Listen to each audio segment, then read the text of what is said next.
కాంగ్రెస్ పార్టీకి అడ్డా అయిన ఉమ్మడి నల్గొండ జిల్లా రాజకీయాలు ఇప్పుడు రాష్ట్ర వ్యాప్తంగా హాట్ టాపిక్గా మారాయి. రాష్ట్రంలో పార్టీ జెండా ఎగిరింది, సర్కార్ కొలువు తీరింది. కానీ ఆ మంత్రి సొంత జిల్లాలో మాత్రం ఐక్యతారాగం అడ్రస్ లేకుండా పోయింది. మంత్రి వర్సెస్ డీసీసీ ప్రెసిడెంట్ అన్నట్లుగా సాగుతున్న ఈ పోరు కంచుకోటను కాస్త గ్రూప్ రాజకీయాల కుంపటిగా మార్చేస్తుందా? అసలు జిల్లాలో హస్తం పార్టీలో ఏం జరుగుతుంది? మంత్రి ఆగ్రహానికి కారణం ఏంటి? డీసీసీ ఒంటరి పోరాటం వెనుక ఉన్న అంతరార్థం ఏంటి?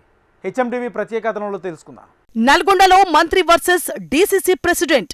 మంత్రి అనుచరుడికి పదవి దక్కకపోవడంతో గ్రూపుల కుంపటి.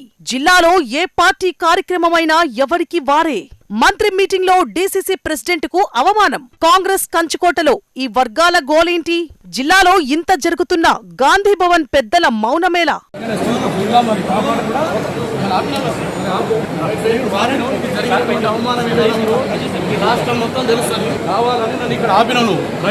నల్లగొండ అంటేనే కోమటిరెడ్డి బ్రదర్స్ హవా. అందులోనూ మంత్రి వెంకట్రెడ్డి ప్రాతినిధ్యం వహిస్తున్న జిల్లా కేంద్రంలోనే ఇప్పుడు పార్టీలో విభేదాలు భగ్గుమంటున్నాయి. డీసీసీ అధ్యక్షునిగా కైలాష్ నేత నియామకం జరిగినప్పట్నుంచి జిల్లా కాంగ్రెస్ లో ప్రశాంతత కరువైందట. సామాజిక సమీకరణాల పేరుతో అధిష్టానం కైలాష్ను పీఠంపై కూర్చోపెడితే తన ముఖ్య అనుచరుడు గుమ్ముల మోహన్ రెడ్డికి ఆ పదవి రాకపోవడంతో మంత్రి కోమటిరెడ్డి తీవ్ర అసంతృప్తిలో ఉన్నారన్నది బహిరంగ రహస్యం. ఇది కేవలం అసంతృప్తి మాత్రమే కాదు, ఏకంగా సహాయ నిరాకరణ స్థాయికి చేరుకోవడం ఇప్పుడు క్యాడర్ను అయోమయంలో పడేస్తోందట. పార్టీ పిలుపునిచ్చే ఏ ఆందోళన కార్యక్రమమైనా జిల్లాలో రెండు పాయలుగా సాగుతోంది. ఓవైపు డీసీసీ అధ్యక్షుడిగా ఉన్న కైలాష్ నేత తన అనుచరులతో కార్యక్రమాలు నిర్వహిస్తుంటే మంత్రి అనుచర వర్గం మాత్రం అటువైపు కన్నెత్తి చూడ్డం లేదట. అధినేత్రి పుట్టినరోజు వేడుకలను కూడా కలిసి చేసుకోలేని దుస్థితి. ఒకరు క్లాక్ టవర్ సెంటర్లో చేస్తే మంత్రి అనుచరులు క్యాంప్ ఆఫీస్లో నేరుగా నిర్వహించి మేం వేరు వారు వేరు అనే సంకేతాన్ని పంపారట. ఓట్ చోరీ అంశంపై కానీ, నేషనల్ హెరాల్డ్ కేసులో కానీ బీజేపీకి వ్యతిరేకంగా జరిగిన నిరసనలో మంత్రివర్గం ఎక్కడా కనిపించలేదు. పార్టీ ఆవిర్భావం రోజైనా కలుస్తారా అంటే అదీ లేదు. ఒకరు శివాజీనగర్లో జెండా ఎగురవేస్తే మరొకరు యువ చైతన్య యాత్రలో బిజీగా గడిపారు. తాజాగా చండూరులో జరిగిన ఘటన ఈ వివాదాన్ని పతాక స్థాయికి చేర్చింది. స్టేజ్ పైకి మంత్రి కోమటిరెడ్డి, మండలి చైర్మన్ గుత్తా సుఖేందర్ రెడ్డి వెళ్తుంటే వారి వెనకే వెళ్లిన డీసీసీ అధ్యక్షుణ్ణి పోలీసులు అడ్డుకోవడం చర్చనీయాంశమైంది. నన్ను అవమానించారు, రాష్ట్రం మొత్తం చూస్తోంది, సరైన టైంలో గుణపాఠం చెబుతా అంటూ కైలాష్ నేత పోలీసులతో వాగ్వాదానికి దిగడం జిల్లాలో సంచలనం సృష్టించింది. సొంత పార్టీ అధికారంలో ఉండగా జిల్లా మంత్రి కళ్ల ముందే డీసీసీ అధ్యక్షుడికి అవమానం జరిగినా మంత్రి స్పందించకపోవడం గ్రూపు రాజకీయాలను ఆయన ప్రోత్సహిస్తున్నారు అనే ఆరోపణలకు బలం చేకూరుస్తోంది అనే గుసగుసలు వినిపిస్తున్నాయి.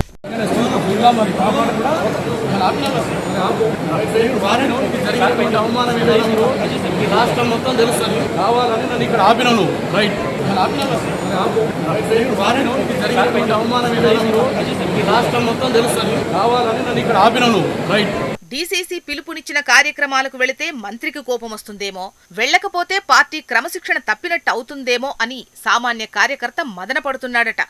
మంత్రి కోమటిరెడ్డి వెంకట్రెడ్డి వంటి సీనియర్ నేత, జిల్లాలో కీలకమైన వ్యక్తి ఇలా కొత్తగా వచ్చిన అధ్యక్షుని దూరం పెట్టడం వల్ల క్షేత్రస్థాయిలో పార్టీ బలహీనపడుతుంది అనే ఆవేదన కార్యకర్తల్లో వ్యక్తమవుతోంది. గతంలో కైలాష్ నేత చేసిన వ్యాఖ్యలకు క్షమాపణలు కోరినా మంత్రి కోపం చల్లారకపోవడం వెనుక పెద్ద వ్యూహమే ఉందా అనే అనుమానాలు వ్యక్తమవుతున్నాయి. పార్టీ కార్యక్రమాల్లో ఎవరి వెంట నడవాలనే అయోమయం క్యాడర్లో ఉంది.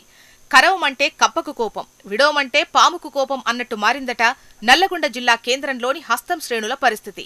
జిల్లాలోని ముఖ్య నేతలు పంతాలను పక్కన పెట్టి కలిసి పనిచేయకపోతే భవిష్యత్తులో పార్టీకి నష్టం జరక్క మానదు అన్న జోస్యాలు సైతం వినిపిస్తున్నాయి. జిల్లాలో ఇంత జరుగుతున్నా గాంధీభవన్ పెద్దలు ఎందుకు మౌనంగా ఉన్నారు? మంత్రి హోదాలో ఉన్న కోమటిరెడ్డిని వారించేవారు లేరా? లేక ఇది బీసీ నేత వర్సెస్ అగ్రవర్ణ నేత పోరుగా మారుతోందా? ఏదేమైనా నల్లగొండ కాంగ్రెస్లో సాగుతున్న ఈ కోల్డ్ వార్ త్వరలోనే హాట్ వార్గా మారే సూచనలు కనిపిస్తున్నాయి. మున్సిపల్ ఎన్నికలు ముంచుకొస్తున్న తరుణంలో ఈ విభేదాలు పార్టీకి గండంగా మారే ప్రమాదముంది. ఇప్పటికైనా అధిష్టానం జోక్యం చేసుకోకపోతే కంచుకోట కాస్త కంచెలేని చేనుగా మారడం ఖాయం.